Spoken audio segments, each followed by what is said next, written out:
जय श्री कृष्णा। दोस्तों, सबसे पहले तो सभी माता बहनों एवं भाई बंधु और बुजुर्गों को मेरा प्रणाम। मनुष्य जाति के कल्याण एवं समस्त पापों से मुक्ति हेतु ये वीडियो देखना बहुत जरूरी है। दोस्तों, हिंदू धर्म में तुलसी के पौधे को अधिक महत्व दिया जाता है और इसे बहुत ही पवित्र पौधा माना जाता है, क्योंकि धार्मिक मान्यताओं के अनुसार इस पौधे में साक्षात भगवान विष्णु और माता लक्ष्मी का निवास स्थान माना जाता है। भगवान विष्णु तुलसी के पत्र के बिना किसी भी प्रकार का भोग स्वीकार नहीं करते हैं। तुलसी को विष्णु प्रिया के नाम से भी जाना जाता है।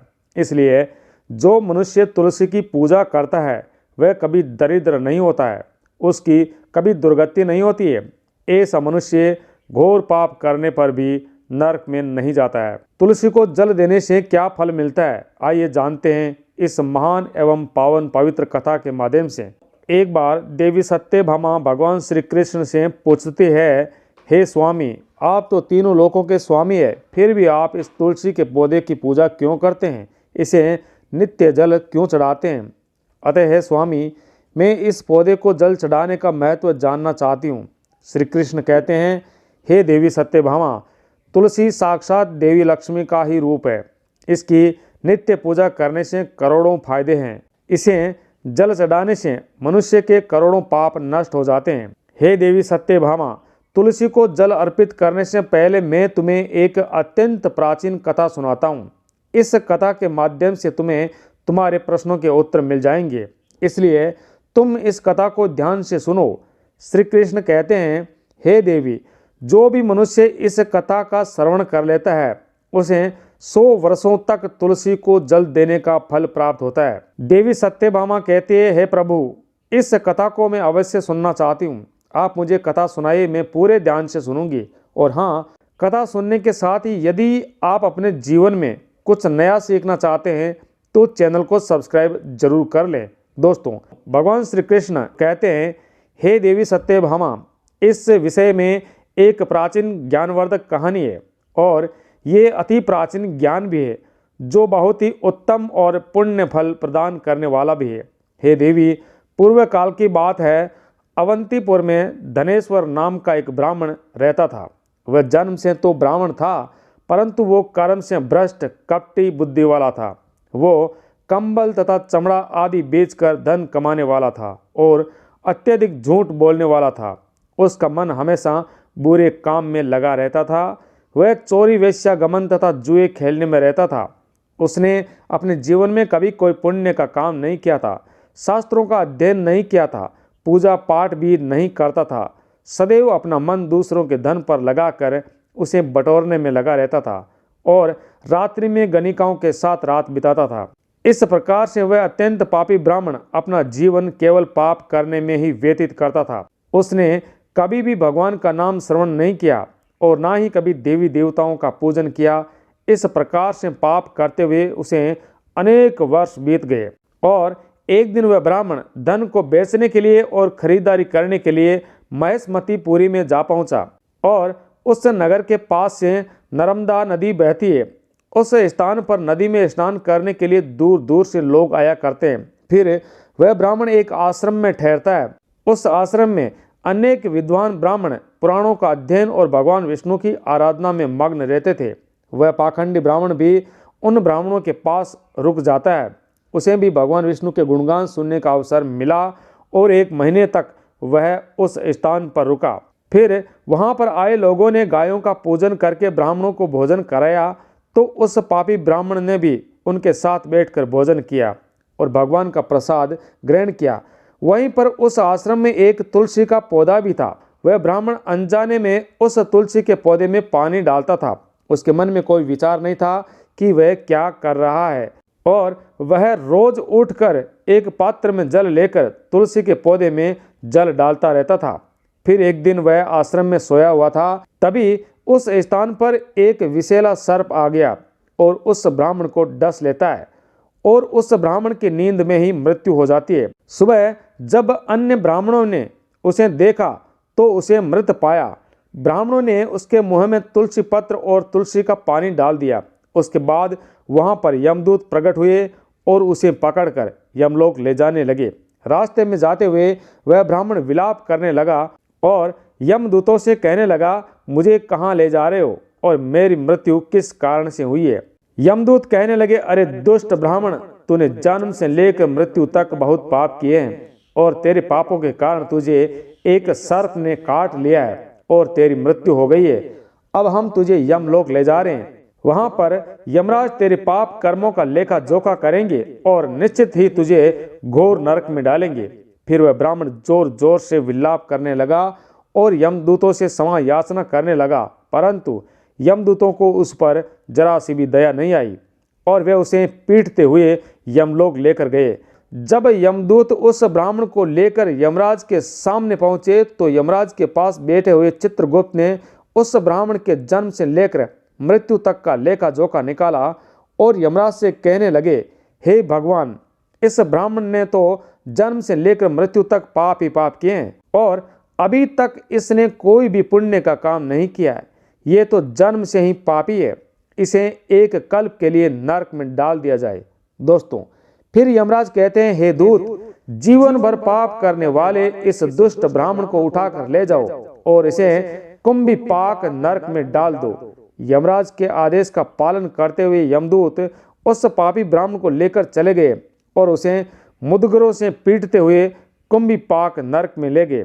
उस भयंकर नरक में तेल से खोलते हुए बड़े बड़े कड़ाह थे, जिसके नीचे भयंकर अग्नि दधक रही थी और यमदूतों ने उस ब्राह्मण को उस खोलते हुए तेल की कड़ाई में डाल दिया, परंतु जैसे ही वह ब्राह्मण उस खोलते हुए तेल में गिरने लगा तो अचानक ही तेल ठंडा हो जाता है। इस विचित्र घटना को देखकर यमराज के सभी दूतों को बड़ा आश्चर्य हुआ और ऐसा नरक में पहली बार हुआ था। इससे पहले यमदूत ने कितने ही पापियों को खोलते हुए तेल में डाला था, परंतु ऐसा कभी नहीं हुआ। तो इस आश्चर्यचकित करने वाली घटना को देखकर यमदूत भागकर यमराज के पास जाता है। तभी यमराज ने पूछा, हे दूत, क्या बात है, इतने तीव्र गति से दौड़ते हुए क्यों आ रहे हो। दोस्तों, यमदूत कहता है, हे प्रभु, आपने जिस ब्राह्मण को कुंभी पाक नरक में डालने को कहा था, हमने जैसे ही उस ब्राह्मण को खोलते हुए तेल में डाला और तेल अचानक ठंडा पड़ जाता है। यमदूत की बात सुनकर यमराज कहने लगे, हे दूत, ये तो अद्भुत और विचित्र घटना है, ऐसा तो पहले कभी नहीं हुआ। यमराज फिर विचार कर रहे होते हैं, तभी अचानक देवर्षि नारद प्रकट होते हैं और देवर्षि नारद को देखकर यमराज बहुत प्रसन्न होते हैं और उन्हें प्रणाम करते हुए उनका स्वागत करते हैं। फिर यमराज नारद जी से कहते हैं, हे देवर्षि, आप उचित समय पर पधारे। हमने आज एक अत्यंत पापी ब्राह्मण को कुंभी पाक नरक में गिराया था, परंतु उसके तेल में गिरते ही नरक की अग्नि ठंडी पड़ चुकी है और खोलता हुआ तेल भी ठंडा पड़ गया है।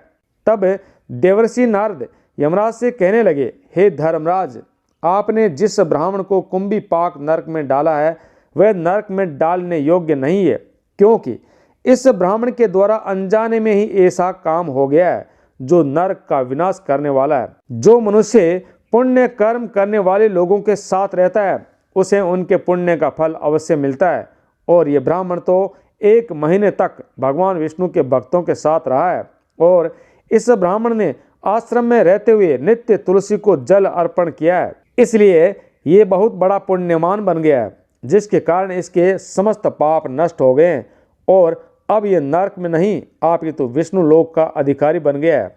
इस ब्राह्मण ने अनजाने में ही इतना पुण्य कमाया है जो जन्म जन्मांतर में मनुष्य को प्राप्त नहीं होता, इसलिए आप इसे नरक में ना पकाओ और इसे इसके पापों का इतना ही दंड दो कि इसे सिर्फ नरक लोक का भ्रमण कराओ। देवर्षि नारद की बात सुनकर यमराज अत्यंत प्रसन्न होते हैं और अपने दूतों से कहते हैं, हे दूत, उस ब्राह्मण को नरक से निकाल लाओ।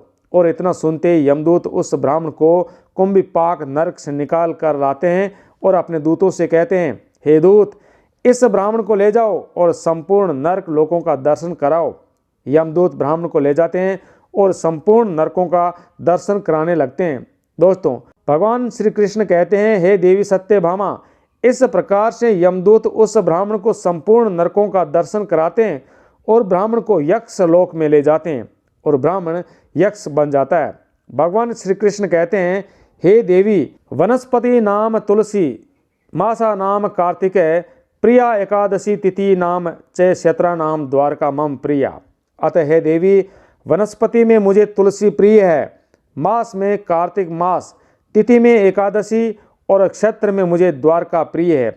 इसलिए जो मनुष्य प्रतिदिन तुलसी की पूजा करता है, तुलसी को जल अर्पित करता है, वह मुझे सबसे अधिक प्रिय है। उस मनुष्य की कभी दुर्गति नहीं होती, वह कभी नरक में नहीं गिरता है। दोस्तों, जिन घरों में तुलसी का पौधा सदैव हरा भरा रहता है, ऐसे घर में सुख, शांति और समृद्धि बनी रहती है। भगवान विष्णु की पूजा में और उन्हें चढ़ाए जाने वाले भोग में तुलसी के पत्र अवश्य होने चाहिए, क्योंकि तुलसी पत्र के बिना भगवान विष्णु किसी भी प्रकार का भोग स्वीकार नहीं करते हैं। इसलिए प्रत्येक घर में तुलसी का पौधा अवश्य होना चाहिए। अगर आपके घर में तुलसी का पौधा है तो सुख, शांति, समृद्धि के लिए तुलसी को चुनरी अवश्य चढ़ानी चाहिए। हमेशा ध्यान रहे कि तुलसी का पौधा चुनरी के बिना अधूरा रहता है, क्योंकि तुलसी मात्र एक पौधा ही नहीं, अपितु वह देवी लक्ष्मी का स्वरूप है। अतः तुलसी को चुनरी चढ़ाने से पति पत्नी में प्रेम और विश्वास बढ़ता है। घर में रहने वाली महिलाएं सदा सुहागन और सौभाग्यशाली रहती है। इसके साथ ही तुलसी का विवाह भी अवश्य कराना चाहिए। इससे मनुष्य के सभी दुखों का अंत होता है और सांसारिक जीवन सुखमय हो जाता है। तुलसी के पौधे के पास अपने मुख से कोई भी अपशब्द नहीं बोलने चाहिए। तुलसी के पौधे के पास भूल से भी जूते, चप्पल अथवा झाड़ू पोछा नहीं रखना चाहिए, इसे पाप माना गया है। इसके अलावा तुलसी के पौधे के पास दीपक जलाने के बाद दीपक को वहां से हटा देना चाहिए, क्योंकि तुलसी के नीचे बुझा हुआ दीपक रखना अशुभ माना जाता है। जिस स्थान पर भी तुलसी का पौधा होता है, उस स्थान को हमेशा स्वच्छ रखना चाहिए। इसलिए नियमित रूप से तुलसी के पौधे के पास साफ सफाई का ध्यान रखें। तुलसी के पौधे में शिवलिंग और गणेश जी की प्रतिमा नहीं रखनी चाहिए। साथ ही तुलसी के गमले में अन्य किसी भी प्रकार का पौधा नहीं लगाना चाहिए, ये अशुभ माना जाता है। तुलसी के पौधे के पास कपड़े भी नहीं सुखाने चाहिए, अन्यथा कपड़ों से गंदा पानी तुलसी के पौधे पर गिर सकता है। ध्यान रहे, तुलसी के पौधे को नाखून से नहीं तोड़ना चाहिए, इससे तुलसी का अपमान होता है। यदि तुलसी के पत्ते सूख कर गिर जाते हैं तो उन्हें कचरे में नहीं फेंकना चाहिए, उन पत्तों को तुलसी की मिट्टी में ही डाल देना चाहिए। रविवार के दिन तुलसी के पत्ते नहीं तोड़ने चाहिए और रविवार को तुलसी को जल भी नहीं अर्पित करना चाहिए। बाकी अन्य दिन नित्य और शाम के समय एक दीपक जलाना चाहिए।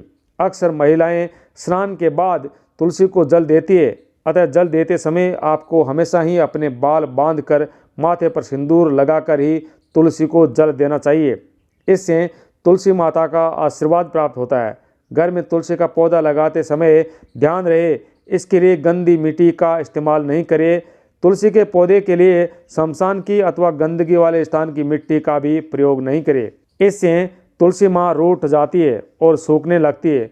तुलसी का पौधा कभी गंदे स्थान पर नहीं लगाना चाहिए, जैसे नाली अथवा बाथरूम के पास तुलसी का पौधा कभी नहीं लगाना चाहिए, अन्यथा गंदा पानी तुलसी के पौधे पर गिर सकता है, जो बहुत ही अशुभ माना गया है। घर में तुलसी का पौधा कभी सूखना नहीं चाहिए। शास्त्रों में ऐसी मान्यता है कि तुलसी का पौधा सूखना अकाल मृत्यु की सूचना देता है और घर की सुख समृद्धि खत्म हो जाती है। सूखी हुई तुलसी में माँ लक्ष्मी का वास नहीं होता है।